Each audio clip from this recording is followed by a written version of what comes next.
acontece em qualquer de repente. Que nenhuma família termine por falta de amor.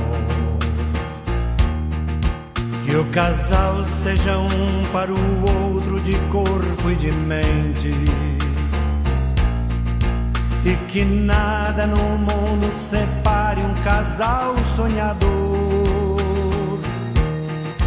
Que nenhuma família se abrigue debaixo da ponte. Que ninguém interfira no lar e na vida dos dois. Que ninguém os obrigue a viver sem nenhum horizonte. Que eles vivam do ontem no hoje em função do depois. Que a família comece e termine sabendo onde vai. E que o homem carregue nos ombros a graça de um pai. Que a mulher seja um céu de ternura, aconchego e calor. E que os filhos conheçam a força que brota do amor. Abençoa, Senhor, as famílias, amém. Abençoa, Senhor, a minha também. Abençoa, Senhor, as famílias, amém. Abençoa, Senhor, a minha também. Que marido e mulher tenham força de amar sem medida. Que ninguém vá dormir sem pedir ou sem dar seu perdão.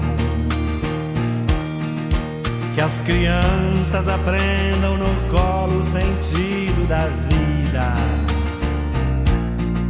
Que a família celebre a partilha do abraço e do pão. Que marido e mulher não se traiam nem traiam seus filhos. Que o ciúme não mate a certeza do amor entre os dois. Que no seu firmamento a estrela que tem maior brilho seja firme esperança de um céu aqui mesmo e depois. Que a família comece e termine sabendo onde vai.